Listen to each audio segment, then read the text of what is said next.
Usually मैं review की शुरुआत करता हूं by telling you my feelings about the film और द शो, लेकिन इस बार पहली बार मेरी फीलिंग्स रिस्पॉन्ड नहीं कर रही है। मेरी फीलिंग्स एकदम मर चुकी है और जिसके जिम्मेदार है नेटफ्लिक्स की नई film Mrs serial killer. Hello, are you there? Torch अभी तूने देखा ही कहाँ है, वो तो तू अब देखेगी। मिसेस सीरियल किलर कहानी है सोना मुखर्जी की, जिनके husband gynaecologist doctor Mrityunjay jail में बंद है under the charges of serial killing. Now Sona is out to prove that her husband is innocent. अब इस मिशन के तहत वो खुद एक सीरियल किलर बनने का फैसला कर लेती है। क्या वो इस मिशन में कामयाब हो पाती है? इस मिशन में उनके साथ क्या क्या होता है? क्या वो खुद फंस जाती है? अगर मर्डर्स मृत्युंजय ने नहीं किए तो किसने किए? इन सभी सवालों के इर्द गिर्द घूमती है कहानी। यूजुअली मैं आपको कहता हूं to find out watch the film, हाँ, लेकिन इस बार मैं ऐसा नहीं कहूंगा क्योंकि मैं नहीं चाहता कि आप ये फिल्म देखो।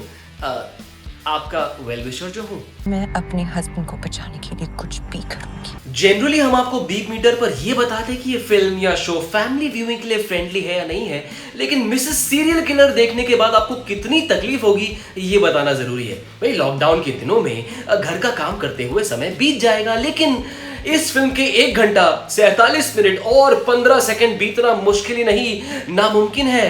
Mrs serial killer is slow death courtesy Shirish Kunder. Joy innocent है। शिरीष कुंदर के कॉमेडी और थ्रिलर को कंबाइन करने के चक्कर में उनकी डायरेक्टोरियल स्किल्स इतनी ज्यादा ओवरफ्लो हो गई कि बाहर आ गई और सब उसमें डूब गए। मतलब जितनी तकलीफ मुझे लॉकडाउन एक्सटेंशन की अनाउंसमेंट से हुई थी, उससे कहीं ज्यादा तकलीफ मुझे ये फिल्म देखकर हुई। This film will also teach you how not to use a fine actor like Manoj Bajpayee on a platform like Netflix. This film is a criminal waste. In fact, it's a serial killer of your time and your patience.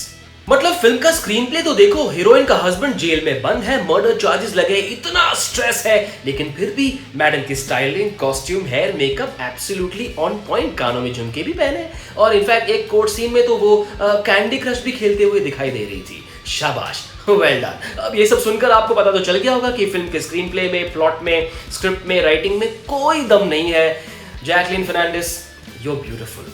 I love your pictures on Instagram, but that shall not save this film.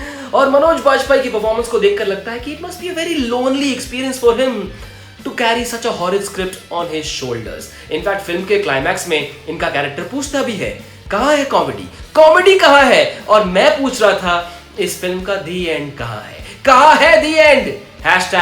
#brain freeze. My verdict for Mrs. Serial Killer on Netflix is definitely blah-worthy. फिर भी झेल सको तो झेल लो, no मत झेलना, मत, बिल्कुल नहीं।